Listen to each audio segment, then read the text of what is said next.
چلیے آگے دیکھتے ہیں۔ واقعہ کچھ یوں ہے کہ دومت الجندل کی ایک عورت رسول اللہ صلی اللہ علیہ وسلم کی تلاش میں ایک دن مدینہ آئی، لیکن اس وقت تک اللہ کے نبی رحلت فرما چکے تھے، لہٰذا صحابہ کرام رضی اللہ تعالیٰ عنہم نے اسے حضرت عائشہ رضی اللہ تعالیٰ عنہ کے پاس بھیج دیا۔ یہاں آپ نے دومت الجندل کی ایک عورت کا ذکر کیا ہے کہ اس نے ایک بوڑھی عورت کے کہنے پر بابل میں موجود ہاروت اور ماروت کے پاس اپنے شوہر کی جدائی ختم کرنے کے لیے گئی تھی۔ یہ وقت صحابہ کرام کا دور تھا۔ اس کے علاوہ آپ نے ایک جگہ خلیفہ عبد الملک بن مروان کا دور کا بھی ذکر کیا ہے۔ خلیفہ عبد الملک بن مروان کے پاس گیا تو دیکھا کہ وہاں پر تکیہ لگائے ایک آدمی بیٹھا ہوا ہے۔ خلیفہ نے مجھے سرگوشی میں بتایا کہ ہارون یہ وہ آدمی ہے کہ جس نے ہاروت اور ماروت کو اپنی آنکھوں کے ساتھ دیکھا ہے۔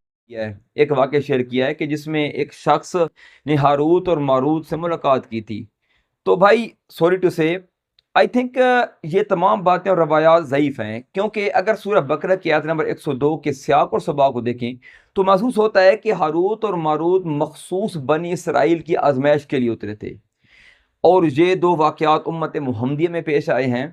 تو سوال بنتا ہے کہ کیا ہاروت اور ماروت آج تک آزمائش کے لیے موجود ہیں؟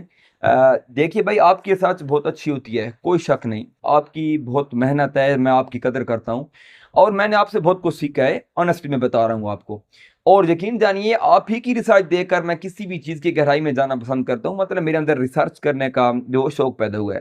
لیکن کئی روایات اور حکایات اتنی مشہور ہو جاتی ہیں جو حقیقت لگنے لگتی ہیں، حالانکہ ان کو اگر گہری نظر سے دیکھا جائے تو ان کی بنیادیں انتہائی کمزور ہوتی ہیں۔